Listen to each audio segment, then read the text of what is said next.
नमस्कार विद्यार्थी मित्रांनो, आज आपण इयत्ता 6वी विषय भूगोल पाठ क्रमांक 8 नैसर्गिक संसाधने यावरील संपूर्ण स्वाध्याय आज पाहणार आहोत। तर विद्यार्थी मित्रांनो, त्याआधी तुम्ही आमच्या चॅनलला नवीन असाल तर चॅनलला अवश्य सबस्क्राइब करा, जेणेकरून आमचे नवनवीन व्हिडिओ तुम्हाला सर्वात आधी मिळतील। तर चला पाठ क्रमांक 8 नैसर्गिक संसाधने यावरील संपूर्ण स्वाध्याय आज आपण पाहूया।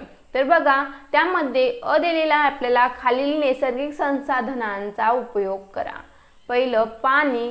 पाणी या नैसर्गिक संसाधनांचा उपयोग पिण्यासाठी, शेतीसाठी, मासेमारीसाठी, मीठ तयार करण्यासाठी, स्वच्छता करण्यासाठी आणि जलचरांच्या वास्तवांसाठी केला जातो। नंतर आहे वने। वने या नैसर्गिक संसाधनांचा उपयोग फळे, फुले, डिंक, मध, लाकूड, औषधे, रबर इत्यादी उत्पादने मिळवण्यासाठी प्राण्यांच्या राहणीमानासाठी केला जातो। नंतर आहे आपलं प्राणी। तर बघा, प्राणी या नैसर्गिक संसाधनांचा उपयोग वाहतुकीसाठी, नांगरणीसाठी, प्रवासांसाठी, दूध, मांस, अंडी, लोकर, हाडांची भुकटी इत्यादी प्रकारची उत्पादने मिळवण्यासाठी होतो। चौथं खनिजे। खनिजांपासून आपल्याला विविध धातू आणि रसायने प्राप्त होतात। रसायनांचा उपयोग हा औषधी तयार करण्यासाठी होतो। प्रमुख गट पडतात। धातू खनिजांचा वापर प्रामुख्याने विविध प्रकारचे धातू मिळवण्यासाठी केला जातो। तर अधातू खनिजांचा वापर हा रसायने तयार करण्यासाठी केला जातो। पाचवा आहे आपलं जमीन।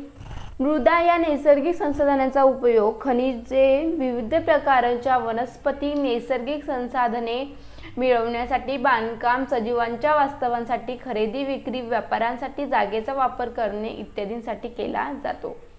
नंतर प्रश्न आहे, पुढील प्रश्नांची उत्तरे लिहा। तर त्यामध्ये दिलं आहे पहिलं, मृदा तयार होणे कोणत्या घटकावर अवलंबून आहे? तर उत्तर बघा, मृदा निर्मिती ही प्रामुख्याने मूल घटक, जैविक घटक, हवामान, जमिनींचा उतार तसेच कालावधी या घटकावर अवलंबून असते। नंतर बघा, वनामधून कोणकोणती उत्पादने मिळतात? तर वनामधून फळे, फुले, डिंक, मध, लाकूड, औषधे, रबर इत्यादी उत्पादने मिळवण्यासाठी प्राण्यांच्या राहणीमानासाठी होतो। वनातून रबर, डिंक, औषधी वनस्पती यासारखी उत्पादने सुद्धा मिळवता येतात। नंतर आहे तिसरं, खनिजांचे उपयोग कोणकोणते? तर खनिजांपासून आपल्याला विविध प्रकारचे धातू आणि रसायने प्राप्त होतात। रसायनांचा उपयोग हा औषधे तयार करण्यासाठी होतो। प्रमुख गट पडतात। धातू खनिजांचा वापर प्रामुख्याने विविध प्रकारचे धातू मिळवण्यासाठी केला जातो। तर अधातू खनिजांचा वापर हा रसायने तयार करण्यासाठी केला जातो। चौथं, जमिनींचा वापर कोणकोणत्या कामासाठी केला जातो? उत्तर, जमिनींचा वापर विविध प्रकारची पिके घेण्यासाठी, नैसर्गिक संसाधने मिळवण्यासाठी, व्यावसायिक उपयोगासाठी, खरेदी विक्री करण्यासाठी, व्यापार करण्यासाठी, बांधकाम कामासाठी, वनस्पती आणि मृदा मिळवण्यासाठी, विविध प्रकारची खनिजे देखील जमिनीतूनच मिळतात। या कामासाठी जमिनीचा वापर केला जातो।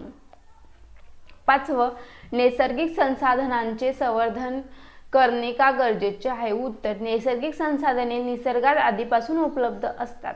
या संसाधनांचा वापर प्रत्येक सजीव त्यांच्या गरजेप्रमाणे करत असतो। लोकसंख्येत झालेली मोठ्या प्रमाणात वाढ आणि मानवांचा हृदयास यामुळे नैसर्गिक संसाधनांचा अतिप्रमाणात वापर सुरू झाला। यामुळे निसर्गाचा समतोल ढासळण्यास सुरुवात झाली आहे। याशिवाय बहुतांश नैसर्गिक संसाधनांचे साठे हे मर्यादित स्वरूपाचे आहेत। त्यामुळे निसर्गाचा समतोल टिकवून ठेवण्यासाठी उपलब्ध असलेल्या नैसर्गिक संसाधनांचे संवर्धन करणे गरजेचे आहे। अशा प्रकारे आपल्याला पाठ क्रमांक 8 होता, त्यावरील आपण संपूर्ण स्वाध्याय आज पाहिला। तर मित्रांनो, त्याआधी तुम्ही आमच्या चॅनलला नवीन असाल तर चॅनलला अवश्य सबस्क्राइब करा। आमच्या चॅनलवरती तुम्हाला इयत्ता 4थी ते 12वी च्या सर्व विषयांचा स्वाध्याय मिळणार आहे। तर नवीन असाल तर अवश्य सबस्क्राइब करा आणि व्हिडिओ आवडला असेल तर व्हिडिओला लाईक करा। विद्यार्थी मित्रांनो, भेटूया पुढच्या व्हिडिओमध्ये। तोपर्यंत बाय बाय।